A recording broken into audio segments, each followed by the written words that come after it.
Você já parou para pensar como funciona o jogo de esconde-esconde dos impostos? Enquanto milhões de brasileiros pagam cada centavo, enfrentando uma carga tributária pesada, existe uma elite que encontra caminhos, uns legais, outros nem tanto, para reduzir ou até ocultar as suas obrigações. E nesse universo entram termos que ouvimos o tempo todo, como sonegação de impostos, sigilo bancário, paraísos fiscais, estratégias sofisticadas de planejamento tributário para pagar menos impostos. Quais as estratégias legais utilizadas por pessoas e empresas para pagarem menos impostos? Onde acaba a inteligência financeira e começa o crime? Hoje, a gente vai mergulhar fundo nesse tema que mexe diretamente com a vida de todos nós. Prepare-se, porque esse vídeo não é sobre números, é sobre como funciona um sistema que muitas vezes parece jogar contra o cidadão ou o empresário comum. Vamos explorar juntos os bastidores da sonegação, entender como funciona o sigilo bancário no Brasil e no exterior e descobrir quais são as estratégias legais e ilegais que empresas e pessoas usam para reduzir a carga tributária. Peso dos impostos no Brasil. O Brasil é conhecido por ter uma das cargas tributárias mais pesadas do mundo. Dependendo do cálculo, algo em torno de 33% a 36% do PIB é destinado a impostos. Mas o que isso significa na prática? Significa que para cada 12 meses que você trabalha, cerca de 4 são destinados apenas a pagar impostos. E o mais curioso, apesar dessa alta arrecadação, é o retorno em serviços públicos muitas vezes questionável. Essa sensação de pagar muito e receber pouco é combustível para duas coisas: a indignação popular e a busca por alternativas. Alguns procuram formas legais de pagar menos impostos, como a escolha de regime tributário mais adequado. Outros, porém, recorrem a métodos considerados ilícitos, a famosa sonegação de impostos. Mas antes de mergulhar nesse lado sombrio e um tanto quanto curioso, precisamos entender uma diferença fundamental: o que é evasão fiscal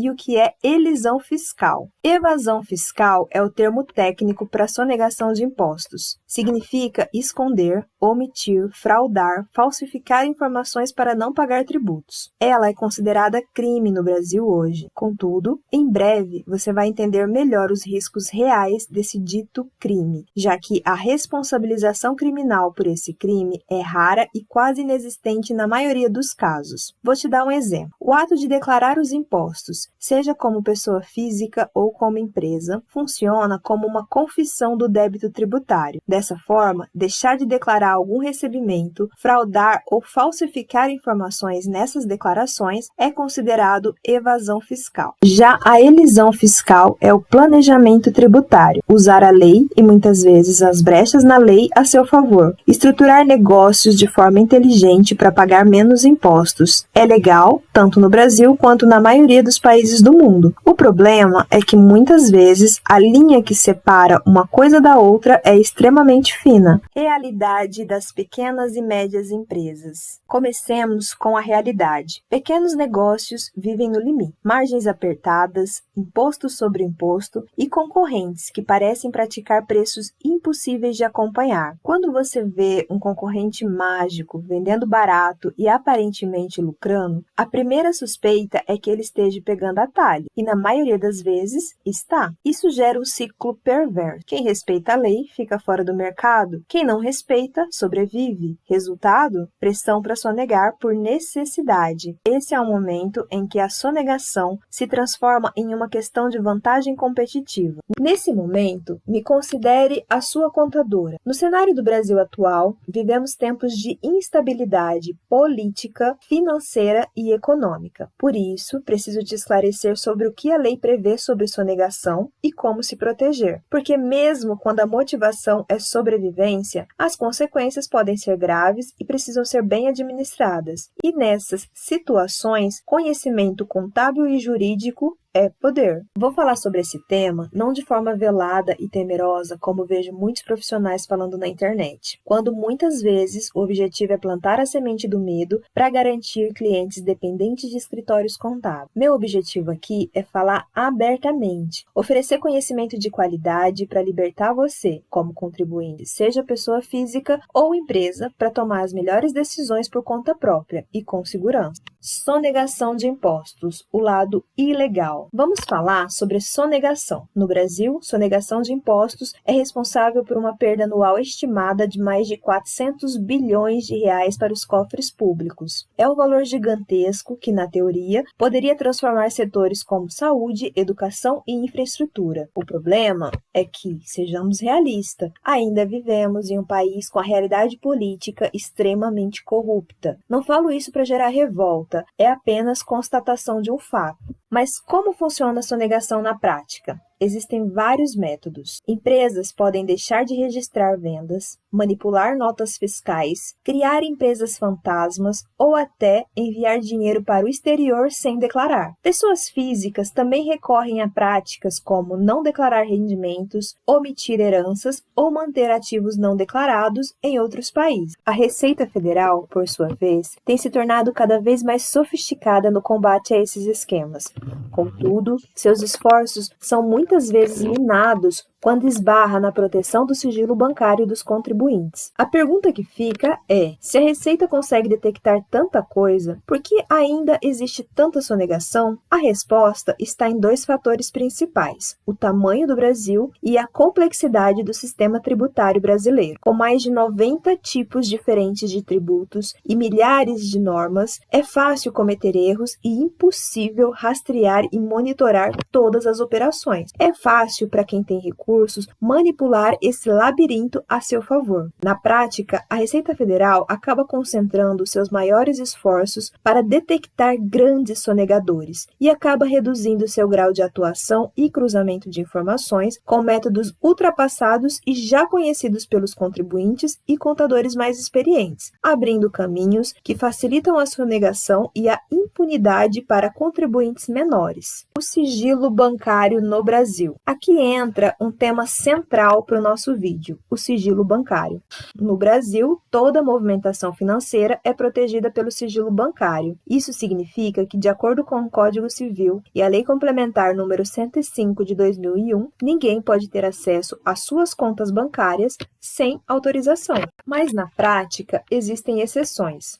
O sigilo bancário pode ser quebrado em casos de investigações criminais, por ordem judicial. E esse poder de quebrar sigilo é essencial para investigações de crimes financeiros, como lavagem de dinheiro e corrupção. Para quebrar o sigilo bancário de um contribuinte, a Receita precisa de uma autorização judicial, ou seja, o contribuinte precisa estar sendo investigado por crimes, como, por exemplo, aconteceu na Lava Jato, onde houve a quebra de sigilo tanto bancário quanto fiscal de várias empresas, em um trabalho conjunto entre o Judiciário, a Receita Federal e a Polícia Federal, o que permitiu o rastreamento de informações financeiras. Isso aconteceu revelando esquemas de Caixa 2, sonegação, lavagem de dinheiro e outros atos ilícitos. Na ocasião, com ordem judicial, houve quebra desses sigilos, tanto a Receita Federal quanto a Polícia Federal puderam usar essas informações para aprofundar a investigação. Então, a grande pergunta é: sem uma ordem judicial, a Receita Federal pode quebrar meu sigilo bancário e cobrar impostos sobre todas as minhas movimentações bancárias? E a resposta é não. Em teoria, é isso mesmo. Tanto as pessoas físicas quanto as pessoas jurídicas, que são as empresas, possuem seu sigilo bancário protegido por lei. Na prática, a Receita Federal acaba utilizando-se de outros métodos de cruzamento de informações para notificar os contribuintes e tentar identificar situações de sonegação de impostos, como, por exemplo, vendas em maquininhas de cartão de crédito e débito. As operadoras de cartão são obrigadas a enviar para a Receita Federal periodicamente um relatório com volume das transações de cada CNPJ e CPF. Por sua vez, a Receita Federal compara essas informações com as declarações desses contribuintes. E quando encontra vendas não declaradas, a Receita notifica o contribuinte para prestar conta da diferença. Perceba que ela não acessa as informações bancárias desses contribuintes. Nessa situação, não existe a quebra do sigilo bancário. O que acontece é apenas cruzamento de informações entre o que é relatado pela administradora de cartão e o que é declarado pelo contribuinte. Embora, atualmente, muitos contadores preferem plantar o medo nos contribuintes, dizendo que a Receita vai notificar todos com base em suas movimentações bancárias, isso na prática não acontece, a menos que esse contribuinte esteja passando por um processo de investigação judicial e o juiz autorize a quebra desse sigilo para uma investigação criminal. O excesso de precaução por parte de muitos profissionais de contabilidade é justificado muitas vezes por falta de conhecimento jurídico por parte desses profissionais, ou para garantir que tudo seja declarado corretamente. Esse comportamento está muito mais relacionado à ética da responsabilidade técnica desses profissionais do que a riscos reais. Mas como isso funciona em outros países? A Suíça, por exemplo, sempre foi famosa por seu sigilo bancário, quase intransponível. Durante décadas, fortunas do mundo todo foram escondidas em bancos suíços. Só que a pressão internacional fez esse sistema mudar um pouco ao longo dos anos. Hoje, a Suíça ainda possui parte dos seus status de paraíso fiscal, porém, já coopera com outros países, compartilhando informações de clientes estrangeiros. Outros países, como Panamá, Ilhas Caimã, ainda são considerados paraísos fiscais, locais onde é possível abrir contas e empresas de forma extremamente sigilosa. Esses territórios oferecem impostos muito baixos ou até nulos, atraindo tanto quem quer economizar legalmente quanto quem deseja esconder fortunas ilícitas. Logo mais, vou explicar na prática como esses paraísos fiscais são utilizados para reduzir a carga tributária de grandes empresas no Brasil de forma totalmente legal. Sonegação. O que diz a lei e a linha da penalidade? O que é um crime de sonegação? No Brasil, a sonegação fiscal está tipificada como crime contra a ordem tributária. E a pena? Existem penas previstas que variam conforme a conduta e a legislação aplicável. Para crimes contra a ordem tributária, a lei prevê detenção e multa em diversos casos. Para apropriação indébita previdenciária, que é quando o empregador desconta o INSS do trabalhador e não repassa ao governo, já existe previsão penal específica, com penas que podem alcançar reclusão e multa. Mas atenção, na prática, muitos fatores influenciam o desfecho. Valores envolvidos, se o empresário é primário, se existe confissão, acordos com a Receita Federal, acordos com o Ministério Público e até a produtividade das varas criminais. Ou seja, há previsão legal de prisão, mas a aplicação prática varia. Embora a legislação brasileira preveja que sonegação é crime, a realidade é um pouco mais complexa, flexível, para dizer o mínimo. Casos de prisão efetiva por sonegação são raros, quase inexistentes. Eu, particularmente, nunca acompanhei um que chegasse a esse ponto, nesses mais de 15 anos trabalhando com contabilidade. O que acontece, na maioria das vezes, quando é comprovada a sonegação, é o aumento do endividamento tributário das empresas, com os impostos que foram sonegados, que são colocados em exigência para recolhimento e multas punitivas, que na grande maioria das vezes é negociada e paga em acordos ou parcelamentos. Estatisticamente, são pouquíssimos empresários que chegam a ser condenados à prisão. E quando acontece, na maioria das vezes, estão mais relacionados a fraudes do que a sonegação propriamente dita. Agora, a diferença crucial. Existe sonegar por fraude, que é criar esquemas para enganar o fisco, e declarar e não pagar, às vezes por falta de caixa. A lei penaliza ambos, mas o elemento intencional muda a gravidade. Declarar e não pagar por falta de recursos pode configurar inadimplência tributária, pode gerar cobrança administrativa e execuções fiscais. Porém, quando a conduta tem dolo, aí pode configurar o crime de sonegação. Porque os ricos pagam poucos impostos. Quando a gente fala em imposto no Brasil, parece complicado, mas se a gente olhar com calma, existem alguns caminhos caminhos principais que pessoas e empresas seguem para contribuir. Trabalho CLT, carteira assinada. O imposto de renda é retido direto do salário. A alíquota varia conforme a faixa salarial. Quem ganha menos pode ser isento. Quem ganha mais paga um percentual entre 7,5% e 27,5% do salário em imposto de renda. Além disso, há o INSS, que varia entre 7,5% a 14%. MEI, microempreendedor individual. MEI tem uma forma simplificada. Paga um valor fixo por mês, que hoje gira em torno de R$ 70 a R$ 80, dependendo da atividade. Uma cobrança simbólica perto do faturamento, já que o limite de receita anual é de R$ 81 mil. Micro e pequenas empresas optantes pelo Simples Nacional. Aqui, os impostos são calculados sobre o faturamento, que é tudo aquilo que a empresa vende. A alíquota começa em 4% e pode chegar até 33%, dependendo do porte e do setor. É mais simples porque unifica vários impostos em uma só guia. Os proprietários dessas empresas, pessoas físicas, podem fazer distribuição de lucros isentas de imposto de renda, ou seja, o lucro dessas empresas pode ser distribuído aos sócios totalmente isento de imposto de renda. A lógica é que se o imposto já foi pago na empresa, que é a pessoa jurídica, não precisa ser pago novamente na pessoa física, porque isso seria considerado uma bitributação, lucro presumido. Nesse regime, o governo presume quanto a empresa lucra. Por exemplo, para serviços, presume-se que 32% da receita é lucro, para comércio, 8%. Sobre esse lucro presumido, a empresa paga 15% de imposto de renda e mais 10% de adicionais se o lucro passar de R$ 20 mil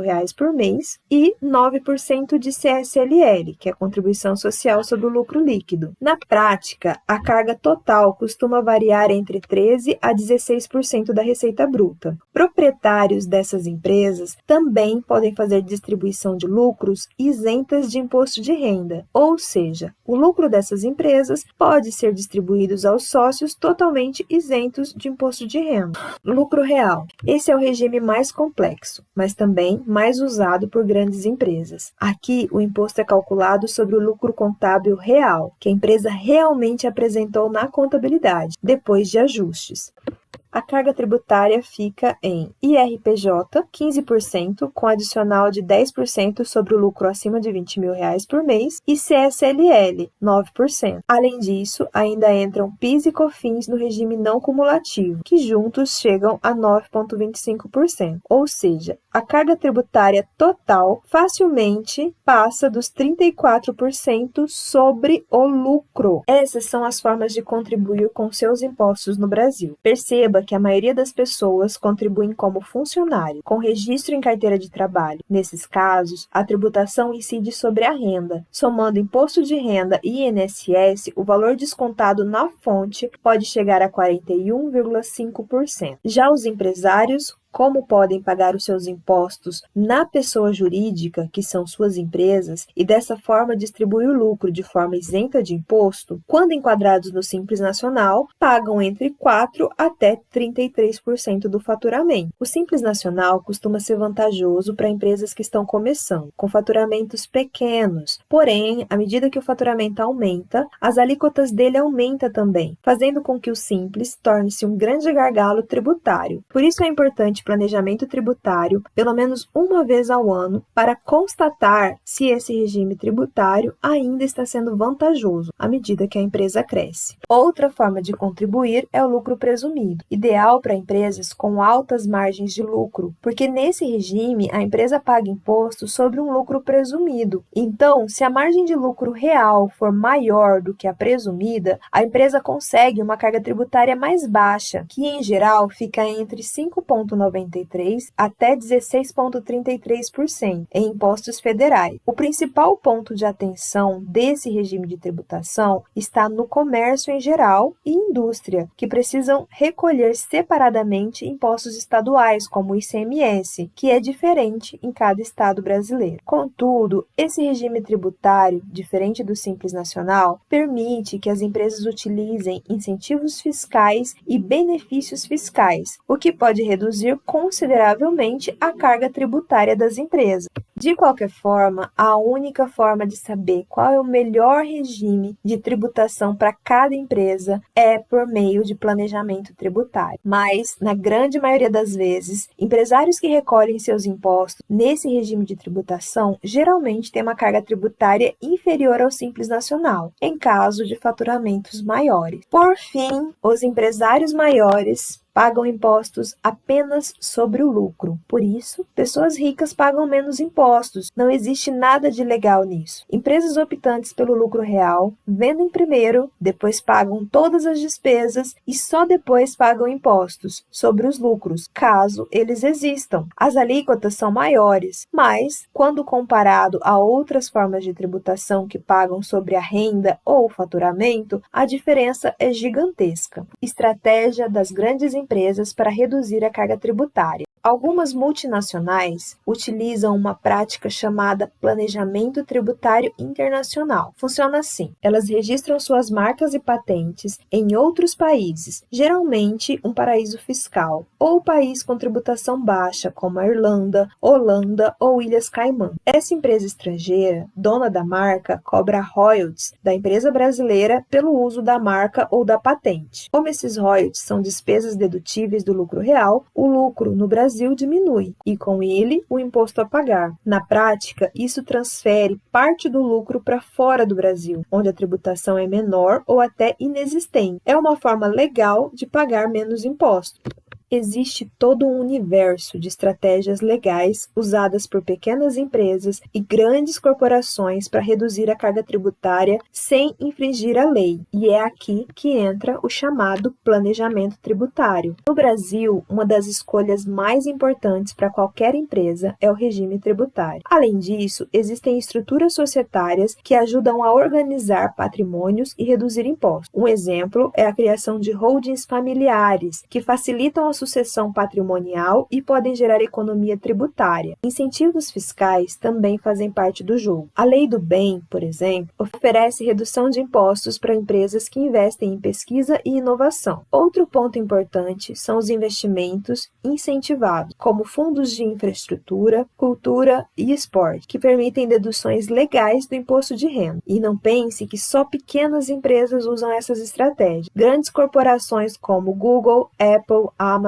são conhecidas por criar estruturas complexas em diferentes países para pagar menos impostos. Elas usam brechas legais, como transferir lucros para países de baixa tributação, como expliquei anteriormente. Para finalizar, apenas para apresentar um panorama maior, grandes corporações utilizam ferramentas que muitas vezes não estão acessíveis para o pequeno empresário. Estruturas internacionais de planejamento multinacional, equipes de planejamento tributário e até mesmo influência política. Elas, muitas vezes, contratam lobistas, financiam campanhas e participam de fóruns que moldam as regras. É por isso que os ricos pagam menos impostos. Eles apenas jogam de acordo com as regras. Não existe ilegalidade nisso. O sistema está aí, você só precisa saber utilizar. Entender sobre impostos é o coração de todo e qualquer estudo de finanças. Pessoas e pequenas empresas são massacradas pelo sistema tributário nacional. Por isso, existe a sonegação, que oferece riscos, mas nem tanto, como já falamos. Já pessoas mais ricas não sonegam, porque não precisam, muito pelo contrário. Geralmente declaram cada mínima movimentação e pagam cada centavo de seus impostos, devidamente reduzidos por estratégias legais sofisticadas, para evitar todo e qualquer problema com a Receita Federal. Comparação internacional.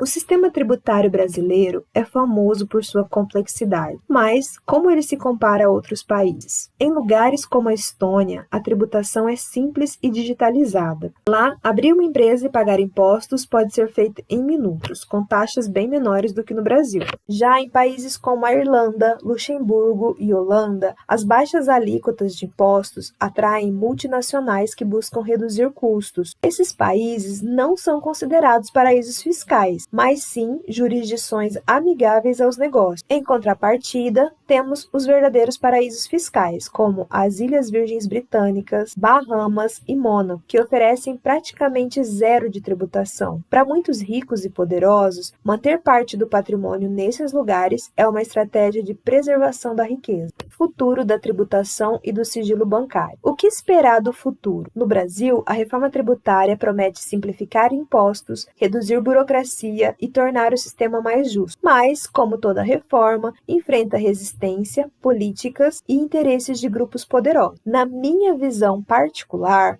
o objetivo real é implantar regras e meios para impedir toda e qualquer forma de sonegação. Tudo caminha para que em um futuro não muito distante, todo o sistema tributário brasileiro seja atualizado para um modelo um pouco mais caótico do que o atual, onde vai ficar cada vez mais difícil sonegar. E a única forma de economizar com impostos será conhecendo muito bem as regras para utilizá-las a seu favor. A Receita Federal também avança cada vez mais no cruzamento de dados e na implantação das novas normas da reforma tributária, que já tem seu início gradual previsto para 2026. A tendência é que a sonegação se torne cada vez mais difícil. No cenário global, vemos uma pressão crescente contra os paraísos fiscais, mais acordos internacionais, mais troca de informações e mais transparência. Contudo, acredito que a pressão internacional não fará com que paraísos fiscais deixem de existir, nem mesmo impeçam que surjam outros paraísos fiscais. Conclusão. Depois dessa jornada, o que aprendemos? Que existe uma linha clara entre sonegação e planejamento. Estudamos sobre o sigilo bancário, vimos que a busca por pagar menos impostos não é apenas uma questão de número. Conhecemos os riscos da sonegação e a forma correta de se pagar menos impostos. O Brasil carrega o peso de um sistema tributário complexo e desigual, mas também ferramentas para quem deseja jogar dentro das regras. O desafio é garantir que os impostos que pagamos